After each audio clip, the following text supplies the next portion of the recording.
Hi, Bruce Vento students. It's Miss Morrissey here, ready to read yet another one of our great library books. This book is called No Truth Without Ruth, The Life of Ruth Bader Ginsburg. She is a real person. She was a judge on our Supreme Court, the highest judge in the land, and she just died recently.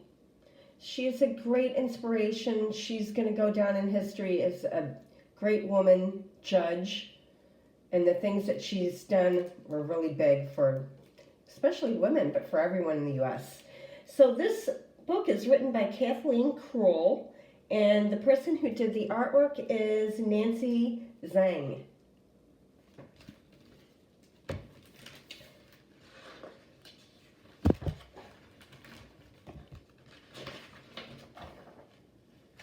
This book I'm reading with permission from Harper Publishing. Thank you, Harper Publishing. No Truth Without Ruth, The Life of Ruth Bader Ginsburg.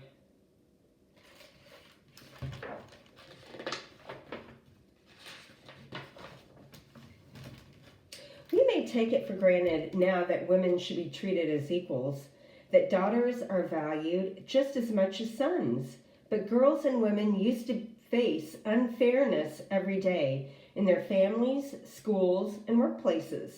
Sometimes things we take for granted today happen because of a single person. This is a story of one of those change makers, Ruth Bader Ginsburg, fierce fighter for fairness and truth. There she is. And here's a few other women who are really big in our history who did big things. So, Ada B. Wells, Alice Paul, Virginia Woolf, and Susan B. Anthony.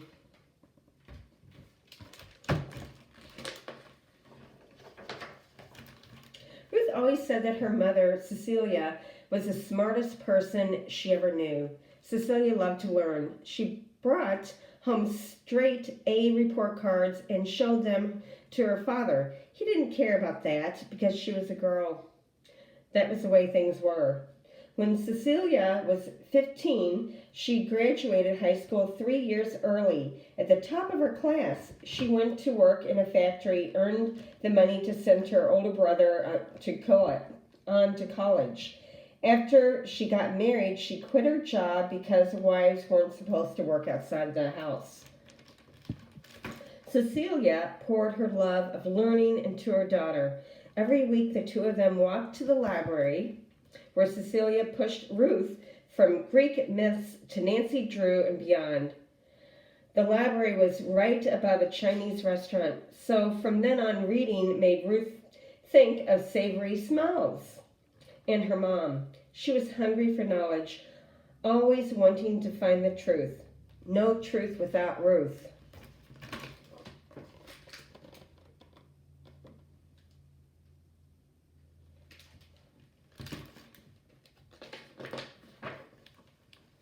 Ruth's parents and grandparents were Jewish immigrants who fled religious persecution in Russia and Poland. Their neighborhood in Brooklyn was home to many new Americans. They worked toward a better life, dreaming that their sons would become doctors and lawyers, and then their daughters would marry them. Girls were not considered equal to boys and were not expected to have careers. But Cecilia's dream was for her daughter to be important in her own right, just as valued as a son. Once Ruth brought home a less than perfect report card, and she could see her mom's disappointment. She got the message. Her mom expected great things of her.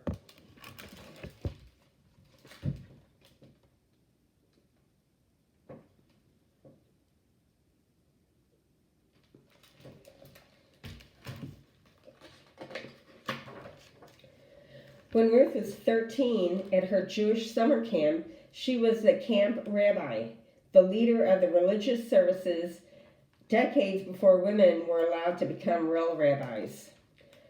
That was the year World War II ended, and Ruth was painfully aware of her own relatives among the millions killed in Europe because they were Jewish. There was an unfairness in America, too. Ruth sometimes saw signs that read, "No dogs or Jews allowed." In high school, besides earning straight A's, she threw herself into activities. Girls weren't encouraged to play sports then. As the leader of the Go-Getters, a pep club that cheered the athletes, she twirled her baton with such energy that one day she chipped her tooth.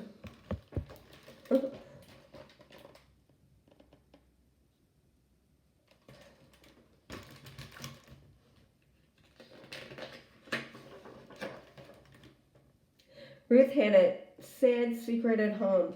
Her mother was fighting cancer. Ruth did her homework sitting by Cecilia's bed because she knew how much her mother loved to see her study. Cecilia died the night before Ruth's graduation. Instead of speaking in front of the school that day and accepting her academic awards, Ruth helped her father make funeral arrangements. The Jewish mourning service required 10 men. Ruth wasn't allowed to be part of that tradition. Losing her mom so early in her life was a terrible blow. Carrying out her mom's dream became Ruth's goal. That fall, she enrolled at college. Her grades were stellar, and she'd won a scholarship. Plus, Cecilia had put some money away for her.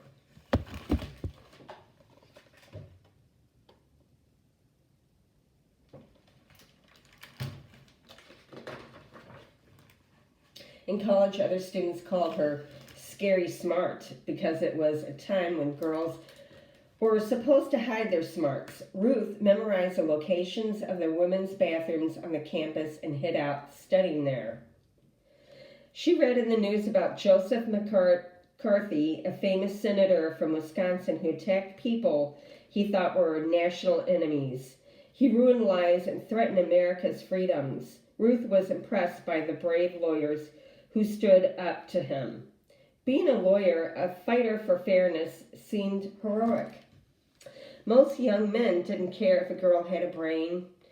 The first one who did was Martin. Ruth married him, and they journeyed toward becoming young lawyers together.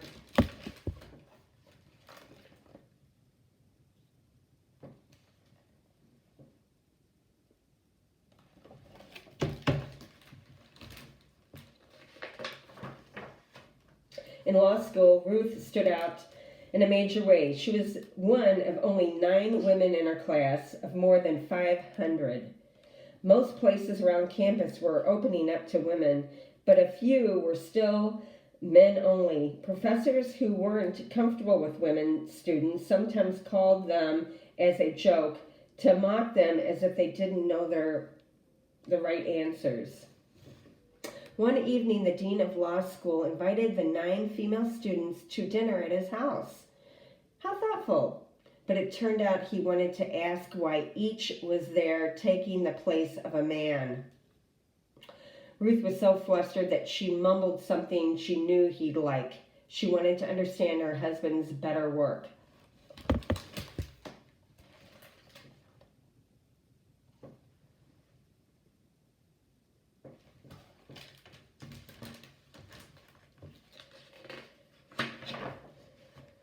Late one night, for an assignment, she had to get a law journal from the room in the library where the old magazines were kept. But that room was still closed to women. She begged the guard to at least bring the magazine to her outside, but he refused. She had to find another way to complete her assignment, keeping her perfect grades intact. Outside of class, some men called her ruthless Ruthie, and even worse names. She decided those names were better than being called Mouse. Ruth was becoming a warrior. She graduated at the very top of her class. Her mom would have been so proud.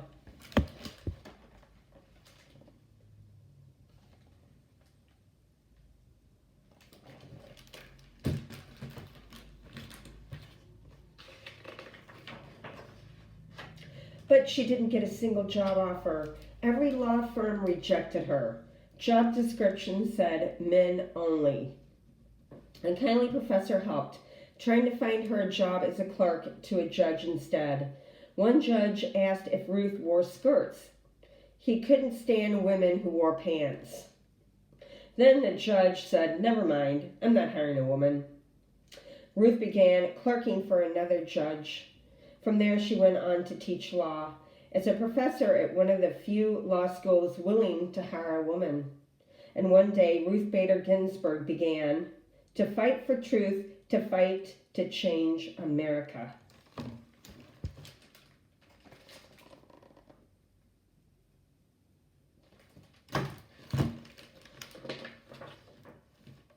Her students planted the seed. As years passed, there were more women in law school, about 6 for every 100 men. One day, some of them asked Ruth to teach a new course, Women and the Law. She hit the library to read everything available. It didn't take much time. Hardly anything had been written about this topic. What she found was that laws about women were unfair. The legal system seemed based on old-fashioned ideas about women being different from men, and not in a good way. It struck Ruth that whenever the law used the word protection, as in women needing special protection, it meant slamming of a door. But it was in the 1970s, and women's roles in society were changing. Ruth asked herself, how could the law catch up?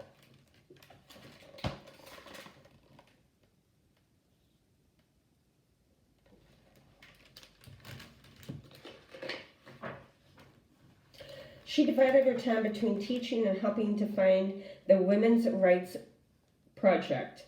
This was a group of lawyers who fought for women fired for being pregnant, girls not allowed to participate in sports, and men denied time off for child care, and against the endless unfair rules about hiring women and promoting them at work.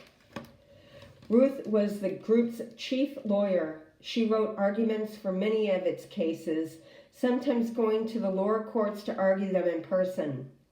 Some men called her picky and demanding. And sometimes when she talked, she noticed that no one seemed to hear until a man said the same thing. But she kept making her points, a fierce fighter for fairness, speaking up for the truth.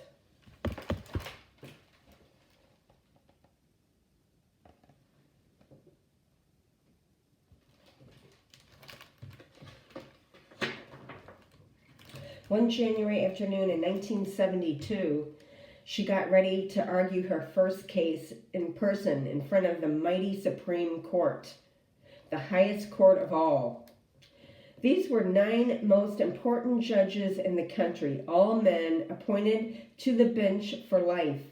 They wore heavy black robes and sat up above the courtroom in high-backed chairs. As they made decisions on the most controversial cases of all, they asked lots of tough questions of the lawyers in front of them. Ruth was prepared. She was too nervous to eat lunch for fear of not keeping it down. "Mr. Chief Justice, and may it please the court," she started. She was queasy, her voice shaky. Thinking of her mom helped.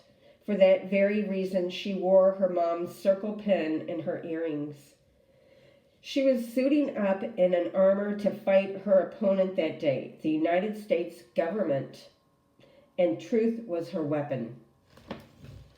Ruth began talking about an earlier case of an Idaho mother not allowed to take care of her dead son's estate because she wasn't a man.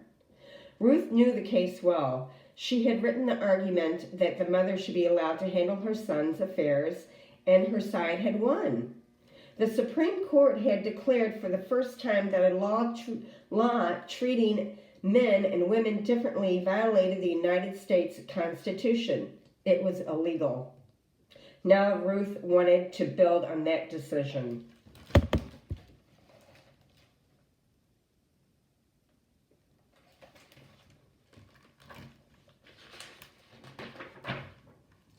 In presenting that day's case, Ruth felt a surge of confidence. After all, these men might be scary, but they were there to listen to her, and this was an opportunity to teach. A woman officer in the United States Air Force was being denied medical and housing benefits for her husband. Male officers had no trouble getting these benefits for their wives. Ruth argued that laws treating men and women differently were unfair, meant to keep women in their place, a place unequal to men. Then she looked directly at the 9 men and concluded with the words of Sarah Grimke, a famous fighter for women's rights to vote. I ask no favor for women. All I ask of our brothers is that they take their feet off their necks. Thank you. Stony silence from all 9 justices.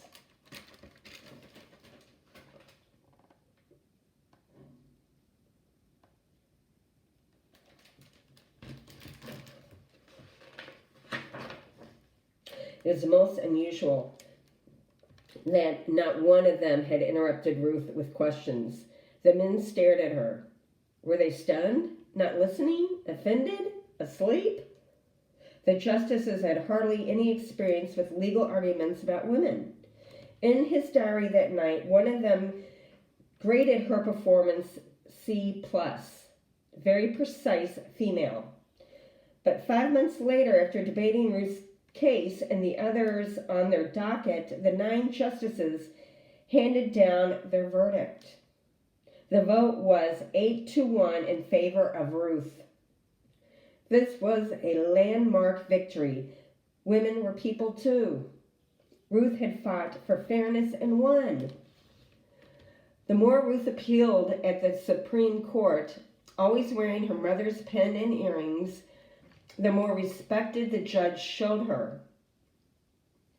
Over the next 9 years, she won 5 of the 6 cases she argued in person. She wrote the arguments for dozens more than other women's rights project lawyers argued. Ruth loved to win. But the Supreme Court rulings were bigger than that. Future court cases are supposed to follow them. With all her victories, Ruth wasn't just winning in the fighting for fairness, she was actually changing the way the country treated women.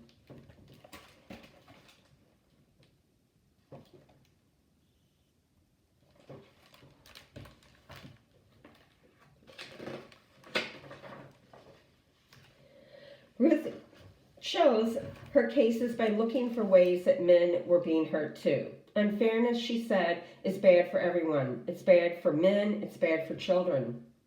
Her favorite case was a man with a baby in his arms. His wife had died in childbirth. She had earned twice as much as he did, but because he was a man, her Social Security checks, which would have allowed him to devote himself to raising their infant son, were cut off. Ruth argued on his behalf and won. Her last case before the court was challenging a Missouri law that made jury duty optional for women. To Ruth, this said that women were optional, unnecessary to important government functions. The court agreed, and she won again. No truth without Ruth.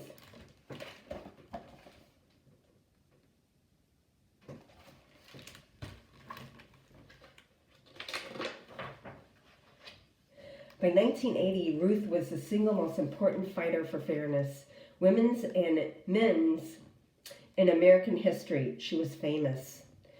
The President Jimmy Carter chose Ruth for the second most powerful court in the land, the United States Court of Appeals. Instead of being a lawyer now, she was a judge, the one who asked the lawyers a lot of tough questions.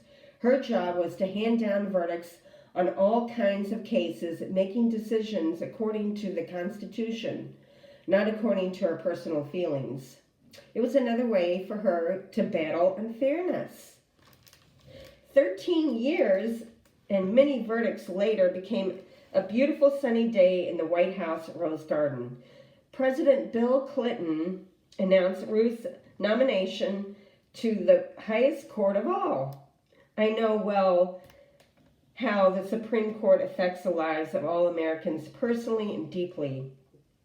He called her one of our nation's best judges. In accepting, Ruth wore her mom's pin and earrings to honor women who was taken away from me much too soon. Some listeners cried as she went on. I pray I may be all that she would have been had she had lived in an age when women could aspire and achieve, and daughters are cherished as much as sons. An age when things were more fair, an age Ruth had fought hard for. There's Jimmy Carter, and then there's Bill Clinton. Both presidents. On the first day in the Supreme Court, she put on her long black robe. Now she was one of those 9 important people sitting on the high-backed chairs. In her first hour, she asked 17 questions of the lawyers arguing the case, more than some justices had asked in weeks. Now that she was the second woman on the court, it had to add a woman's bathroom. Ruth worked harder than ever, helping to decide one important case after another in all areas of the law. One of her biggest victories against unfairness came in 1996. Hundreds of high school girls were trying to apply to the Virginia Military Institute, but it was an all-male and determined to stay that way. Ruth argued that its policy reinforced stereotypes about the way women are. Most of the other judges agreed with her. The court ordered that the VMI had to start admitting women as cadets, a landmark, far-reaching decision. No truth without Ruth.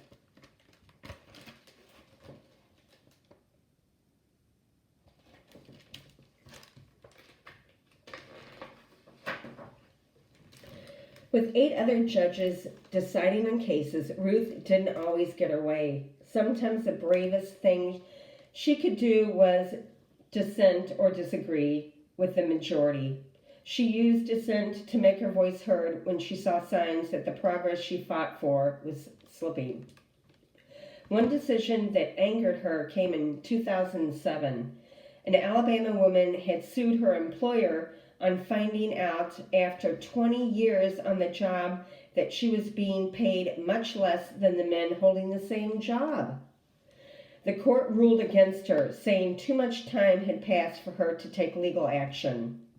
Ruth dissented so strongly that Congress later overruled the court. In 2009, the first piece of legislation that President Barack Obama signed was the Fair Pay Act in honor of women who had sued, so that this would not happen again. Ruth's dissent had become the law. No Ruth, no truth without Ruth.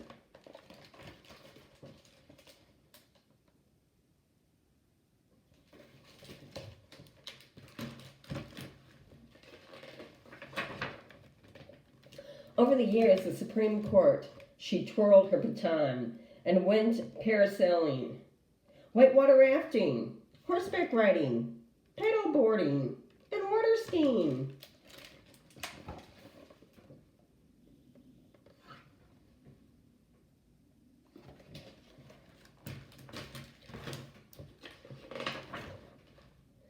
But mostly Ruth worked, sometimes all through the night. She remains a fierce voice in favor of fairness. The other justices call her fearless.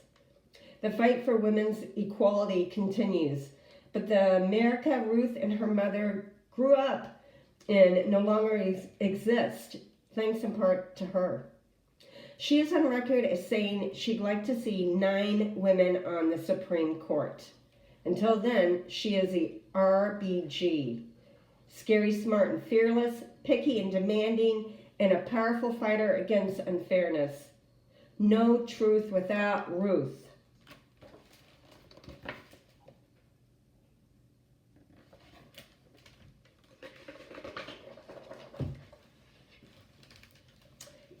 The end.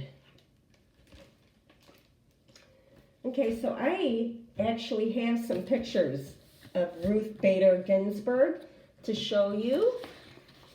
So you can see what she looks like, what she did look like, because like I said, she died about a month ago, or maybe a little longer. Here's a picture of her when she was younger. It's Ruth Bader Ginsburg, working hard. Here is a picture of her when she was on the Supreme Court as a judge. I bet you've seen her before. Do you see her collar? You know, that's her black robe of what the judges wear. But she'd always put something special around her neck.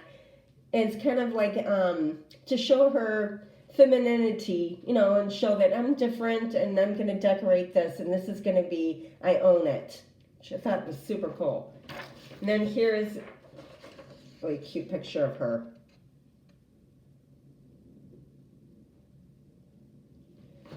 Okay, so that is the true story of Ruth Bader Ginsburg. I hope you enjoyed it and aspire for the truth like her.